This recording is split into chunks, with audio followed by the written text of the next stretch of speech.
आज से 10 साल पहले एक लड़के की मुलाकात शादी समारोह में एक लड़की से हुई थी।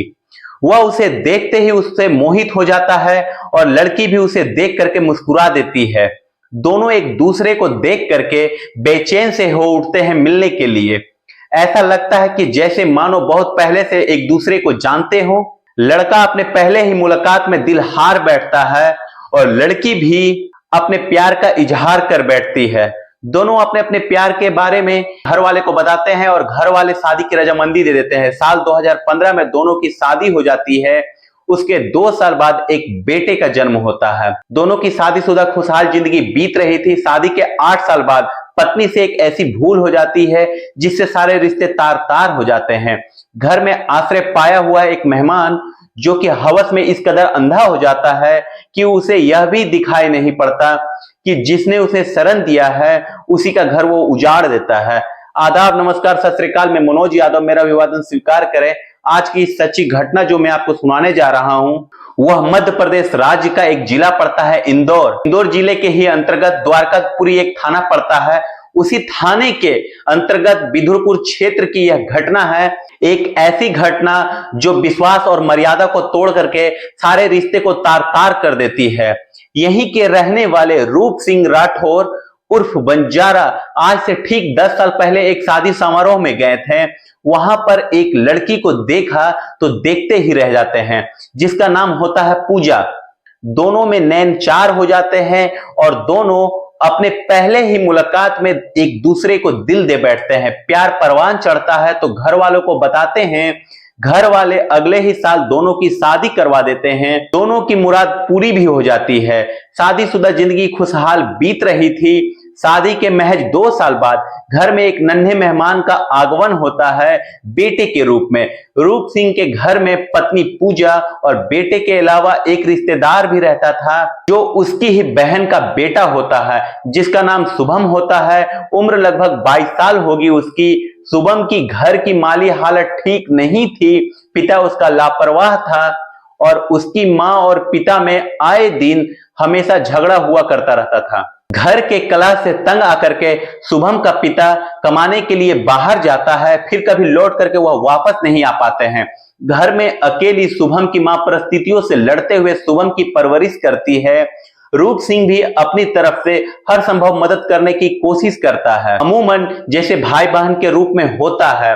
बचपन से ही पिता के प्यार से महरूम शुभम बड़ा होकर के राजस्थान कमाने चला जाता है। वहां जाकर के वह शराब के ठेके पर काम करने लग जाता है तो लोगों की सहवत में पड़ करके उसकी आदत कुछ खराब हो जाती है।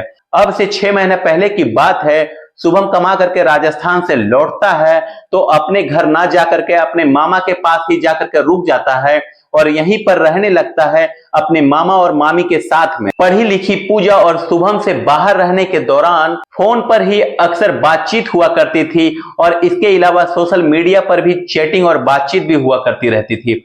एक दिन मौका पा करके जब मामा घर पर नहीं होते हैं तो शुभम अपने मामी को गोद में उठा करके अपने प्यार का इजहार कर देता है और उस समय तो पूजा हंसकर इनकार कर देती है। लेकिन इस घटना के बाद उस दिन से दोनों में प्यार भरी बातें, हंसी ठिठोली अक्सर हुआ करती थी और मजाक की शुरुआत भी हो जाती है। धीरे धीरे अब पूजा का झुकाव शुभम की तरफ बढ़ने लगता है और कुछ दिनों के बाद दोनों के बीच में वह भी होने लगता है जो एक पति और पत्नी के बीच में अक्सर हुआ करते हैं। बात बिस्तर तक जा पहुंचती है।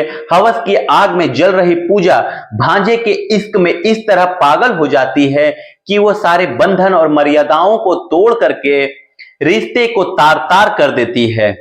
घर के अंदर ही चल रहे मामी भांजे के इस नाजायज रिश्ते के बारे में ना तो पूजा के पति रूप सिंह को पता होता है ना तो शुभम की मां को। लेकिन पूजा का एक बेटा होता है जिसकी उम्र लगभग अभी 6 साल है। वह एक दिन इन दोनों को संबंध बनाते हुए आपस में देख लेता है तो फिर अपने पिता से बता देता है। फिर रूप सिंह एक दिन अपनी पत्नी और अपने भांजे से इस रिश्ते के बारे में पूछताछ करता है तो दोनों मुकर जाते हैं अपनी सच्चाई से, यह कह करके कि हम ऐसे ही लेटे हुए थे बेड पर। पत्नी और भांजे की बात पर रूप सिंह को यकीन नहीं होता है, जिससे उसका शक इन दोनों के प्रति और गहराता ही चला जाता है। फलस्वरूप वह दोनों के ऊपर और भी पैनी नजर रखना शुरू कर देता है। पूजा और शुभम को मिलने का मौका नहीं मिलता तो दोनों परेशान रहने लगते हैं। पूजा को अब अपना पति ही इस नाजायज रिश्ते की राह में रोड़ा लगने लगता है और आए दिन पति पत्नी में झगड़ा अक्सर हुआ करते थे। झगड़े से सिर्फ घर भर ही नहीं बल्कि पड़ोसी भी परेशान रहने लगते हैं। छोटा सा बच्चा भी इस झगड़े से परेशान हो जाता है। उसे इतनी छोटी सी उम्र में इतना तो पता नहीं था स्पष्ट कि झगड़ा किस लिए हो रहा है, लेकिन वह इतना जरूर जानता है कि मम्मी पापा में झगड़ा जरूर होता है और मारपीट जरूर होती है। पति के पहरे से नापाक मोहब्बत में नाकाम पूजा और शुभम दोनों खौफनाक घटने को एक अंजाम देते हैं। 15 फरवरी 2024 गुरुवार का दिन था। सुबह का समय था। बिदुरपुर इलाके से 2 किलोमीटर की दूरी पर नाले के पटरी के नीचे कूड़े के ढेर में एक लाश पड़ी हुई होती है जिसका सिर फूटा हुआ होता है। सिर में कंकड़ और गिट्टी भर चुकी थी। पैर का एक चप्पल पास में था और दूसरा कुछ दूरी पर था और मोबाइल फोन जेब से निकल करके लाश के बाजू में ही पड़ा हुआ था। एक्टिवा स्कूटर जिसका आगे का शोकर टूटा हुआ और पचका हुआ था साइड से रगड़ करके वहीं पर गिरा हुआ होता है। पुलिस को सूचना मिलती है। पुलिस टीम मौके पर पहुंचती है। एक्सीडेंटल केस मान करके शव को अपने कब्जे में लेकर के पोस्टमार्टम के लिए भेज देती है। आसपास के लोगों से पूछताछ करके मृतक के घर तक पहुंचती है। फिर मृतक की पत्नी से पूछताछ करती है पुलिस, तो वह बताती है कल रात में यानी कि बुधवार रात में घर से एक्टिवा गाड़ी लेकर के कचरा फेंकने के लिए गए हुए होते हैं, फिर वापस लौट करके नहीं आते हैं। हालांकि इस बारे में मैंने अपने जेठ को बताया था। पत्नी से पुलिस वाले इतनी पूछताछ कर करके वापस चले जाते हैं। फिर पोस्टमार्टम रिपोर्ट आने का इंतजार करते हैं। पोस्टमार्टम और फॉरेंसिक लैब की रिपोर्ट आने के बाद अब पुलिस वाले दोबारा पूछताछ करने के लिए पूजा के घर पहुंचते हैं। उसका फोन लेकर के चेक करते हैं तो पता चलता है कि एक नंबर से घटना वाली रात पूजा के नंबर पर कई बार वीडियो कॉल पर बातचीत हुई थी। 6 साल के बेटे से बयान लेते हैं तो वह भी बताता है कि मम्मी पापा में अक्सर मारपीट हुआ करती थी, झगड़ा भी हुआ करता था। इसका शक अब यकीन में बदल गया और पूजा को फिर थाने बुलाते हैं पूछताछ के लिए। कड़ाई से पूछताछ पर पूजा अपना जुर्म कबूल कर लेती है और इस अपराध में शामिल अपने भांजे के साथ उसके 4 साथियों का भी जिक्र करती है कि किस तरह से भांजे के कहने पर अपने पति का बेरहमी से कत्ल किया। घर में बैठ करके भांजा फोन में कैसे हत्या करना है सब कुछ गाइड कर रहा था और पूजा उसके बताए अनुसार उसका पालन कर रही थी। जिस मामा ने अपने घर में रहने का आश्रय दिया, मामी के हुस्न में चूर उसी भांजे ने अपने मामा का ही कत्ल कर दिया। एक हंसते खेलते परिवार में पवित्र रिश्ते का खून करके मामी और भांजा दोनों अब सलाखों के पीछे हैं। इस घटना के बारे में एडिशनल डीसीपी अभिनय विश्वकर्मा ने प्रेस कॉन्फ्रेंस करके खुलासा किया कि जिस समय शव बरामद हुआ था एक्सीडेंट लग रहा था।